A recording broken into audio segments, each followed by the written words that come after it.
শুভ সকাল বন্ধুরা, কেমন আছো তোমরা? আশা করি তোমরা সবাই খুব ভালো আছো, আর আমরাও খুব ভালো আছি। আজ হচ্ছে রবিবার, আর এখন বাজে প্রায় 9টা। রাজীব গেছে, বেরিয়েছে, একটু বাইরে গেছে ও। আর আমি কালকে রাত্রিরেই এগুলো পরিষ্কার করে রেখেছিলাম, মানে ওপরে যে জিনিসগুলো ছিল না সেগুলো নামিয়ে রেখেছিলাম।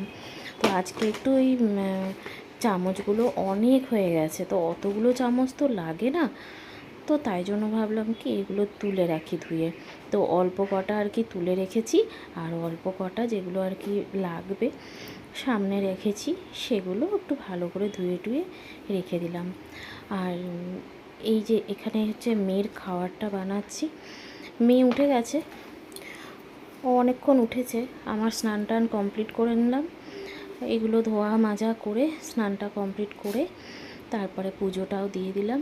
দিয়ে এবার মেয়েটাকে দুধটা করে দিচ্ছি, ও দুধটা খাক, তারপরে হচ্ছে রান্না বসাবো। আর দেখি রাজীব তো বাজারে গেছে, বাজার থেকে ও কী নিয়ে আসে সে অনুযায়ী রান্না করব।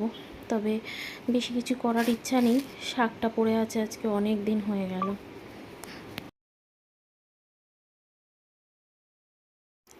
লাল শাক আর পুঁই শাক দুটো ছিল, তো লাল শাকটা তো আগে করে ফেলেছি, পুঁই শাকটা রয়েছে।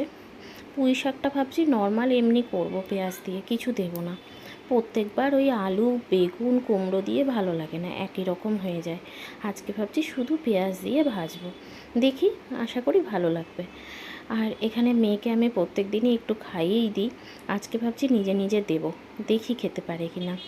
বাবান তো এই বয়সে নিজে নিজে একা একাই খেত, এই দেখি ও পারে কি না। রাজীব বাজার থেকে চলে এসেছে, আর ও এনেছে পমফ্রেট মাছ। তো 6 পিস মাছ আছে, 6 পিস মাছ তো লাগবে না, কারণ রাত্রিরেও তো আমি নিরামিষ খাবো, যেহেতু কালকে আমার উপোস আছে, তার জন্য রাতে আমি নিরামিষ খাবো। তো বাবা আর মেয়ের জন্য করে নেব। এই বেলা হচ্ছে আমি খাবো, আর রাত্রিরে আমি নিরামিষ খাবো।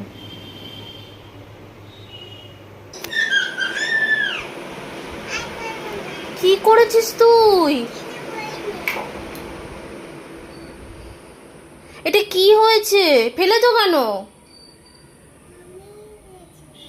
ফেলেছো কেন এটা? বিস্কুট চারটেই পড়ে আছে, দুধ ফেলে দিয়েছো কেন?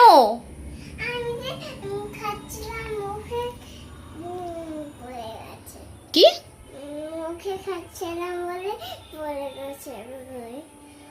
তা আমাকে বলেছো যে মা পড়ে গেছে, তুমি চুপচাপ শুয়ে আছো এখানে এসে? আমাকে ডেকেছো একবারও?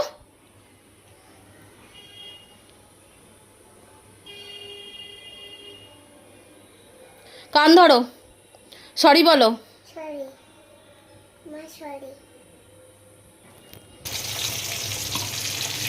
হঠাৎ করে তাড়াহুড়ো লেগে গেল রান্না করতে করতে, ঠিকঠাক একটু আস্তে আস্তে করছিলাম। কোমরে ব্যথাটা তো কমেনি, সকালবেলা ঘুম থেকে উঠে এক্সারসাইজ করতে গিয়ে আবার সেই যন্ত্রণা আরম্ভ হয়েছে। আমার মনে হচ্ছে কাছাকাছির জন্যই হয়েছে।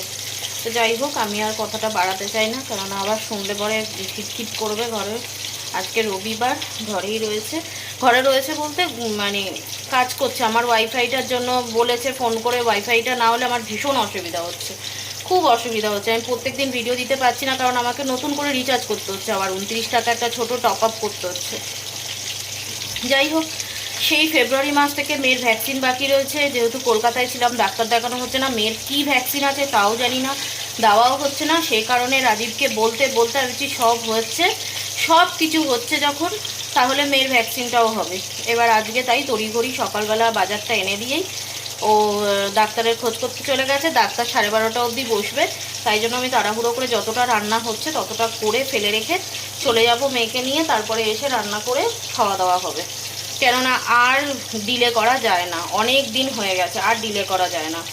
তো যার জন্য আর কি তাড়াহুড়ো করে রান্না করছি। সব হয়ে গেছে, ভাত শাক হয়ে গেছে, ডাল কালকে ছিল গরম করলাম, পটলটা শুধু ভাজবো, মাছ বসিয়েছি, আর যতটুকু হবে হবে, তারপরে এসে করবো, কোনো অসুবিধা নেই। শরীরটা ভালো নেই একদমই, কোমরে কন্টিনিউয়াসলি যন্ত্রণা হয়ে যাচ্ছে, কিন্তু কিছু করার নেই, করতে হবে, যত তাড়াতাড়ি হোক করে শেষ করি আগে।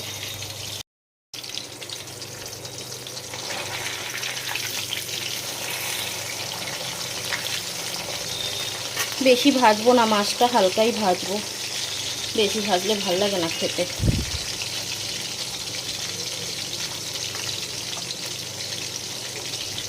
মামা সরে যাও তুমি।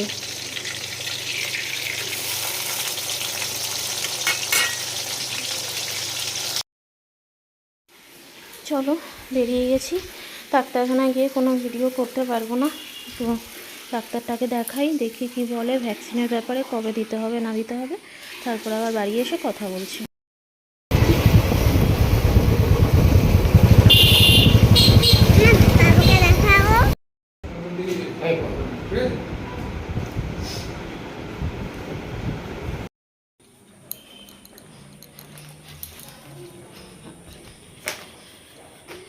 এই তো ঢুকলাম, দেখতেই পাচ্ছ অনেকগুলো ওই ভ্যাকসিন ডিউ হয়ে গেছে অনেক দিন ধরেই, তো জানো।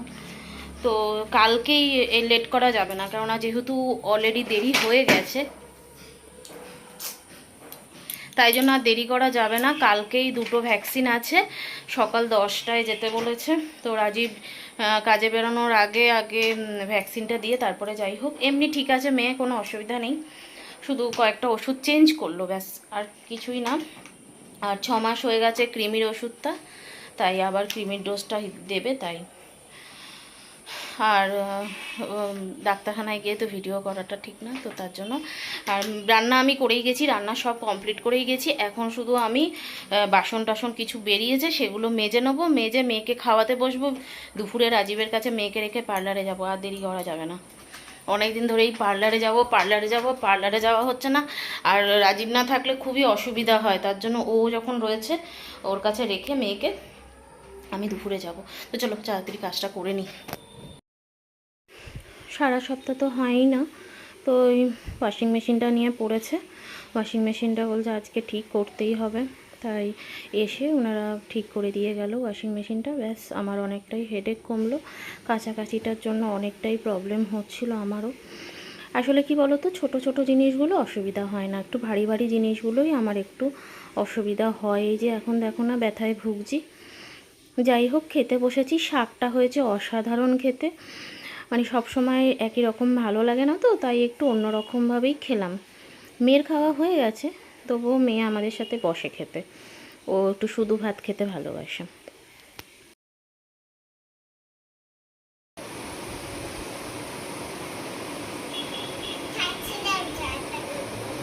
দেখো অবস্থা, 2:30 বাজে। হেজি হয়ে যায় কেন বাজে বাজে ক্যামেরাটা, কি অবস্থা। এখন আমার পার্লারে যাওয়ার কথা, আমি মনে হয় আর যেতে পারবো না পার্লারে টার্লারে, বাইরে থেকে করি। বাও কি ভালো লাগছে।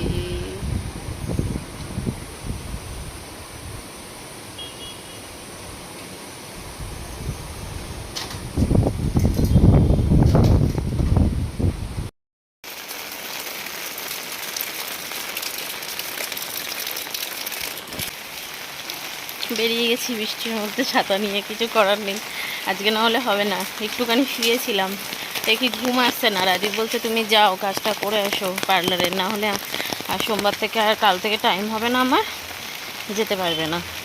আমি বললাম না, যাই গিয়ে এইখানেই সামনেই 2 পা গেলেই আমার ফ্ল্যাট থেকে।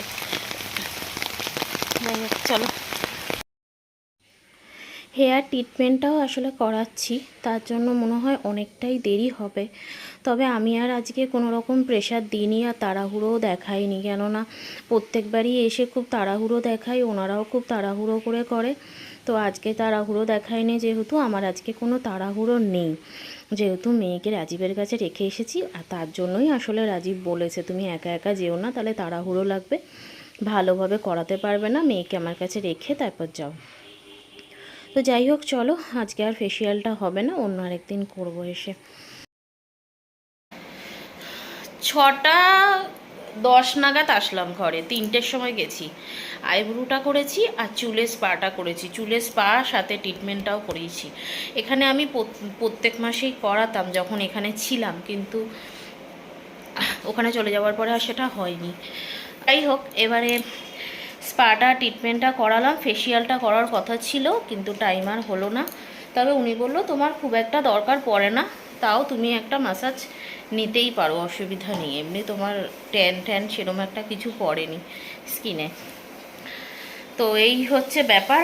আসলাম, আর এসে এখন মেয়ের জন্য একটু ম্যাগি বসিয়েছি, বললো মা ম্যাগি খাবো, তো ম্যাগি বসিয়েছি। আর রাজীবকে বললাম, ও বেরিয়েছে, রাজীব একটু বেরিয়েছে, এইমাত্র বেরোলো। রাজীবকে বললাম এখানে একটা দোকানে না বেশ মুড়ি মাখা সুন্দর মাখে, তা বললাম কি অনেক ধরে ইচ্ছা করছে মিঠুনের দোকান থেকে একটু মুড়ি মাখা নিয়ে আসো তো খাই, তো গেছে আনতে। আর ও যাবে, 4 চাকাটার একটা গ্যারেজ পেয়েছে, সেখানে রাখতে যাবে। 4 চাকাটার গ্যারেজ এতদিন পাওয়া যাচ্ছিল না, রাস্তায় পড়েছিল, তো এখন পাওয়া গেছে। আগে যেখানে থাকতো গাড়িটা সেটা তো আর নেই এখন, তো আবার নতুন করে খুঁজতে হয়েছে। যাই হোক, আইব্রোটা এত সুন্দর করেছে মেয়েটা, নতুন করলো। আর আমার আইব্রোটা না একটু প্রবলেম আছে, এই দিকটা একটু ডিস্টার্ব আছে আর কি, তো তার জন্য আর কি বলেছিলাম একটু দেখে করো, সুন্দর করে দিয়েছে আইব্রোটা কিন্তু দেখো। যাই হোক, নতুন হাতে করতে চাই না আইব্রোটা নিয়ে, আমার খুব সমস্যা আসলে। আমার বাপের বাড়িতে একজন আছে, ওর কাছেই আমি করাই, হ্যাঁ ও একটু ব্যস্ত মানুষ যদিও, যাই হোক তাও সময় বার করে একটু করে দিত আমাকে। এখানে যদি হাতটা সেট হয়ে যায়, এই যে মেয়েটার কাছে আজকে করলাম, তাহলে খুবই ভালো হয়, তাহলে আর কারোর কাছে যাওয়ার দরকার হয় না, করে নেওয়া যায়, এই হচ্ছে কথা। যাই হোক, ভিডিওটা হয়তো আজকে একটু বড়ই হয়ে যাবে, আমি জানি না, ঠিক মনে হচ্ছে বড়ই হয়ে যাবে, তাই আর বেশি ভিডিওটা বড় করছি না। আজকের ভিডিওটা এখানেই শেষ করছি। আর জানো ওয়াইফাইটা এখনও নেওয়া হয়নি, আজকেও আসার কথা ছিল, আসলো না, তো নেওয়া হয়নি, তাই জন্য একদিন পর পরই ভিডিও দেব। এই ভিডিওটা কালকে যাবে, যতটা পারবো কেটে কুটে দেব। চলো তাহলে আজকের ভিডিওটা এখানেই শেষ করি। সবাই খুব ভালো থেকো, সুস্থ থেকো, সাবধানে থেকো, আর এভাবেই পাশে থেকো। টাটা।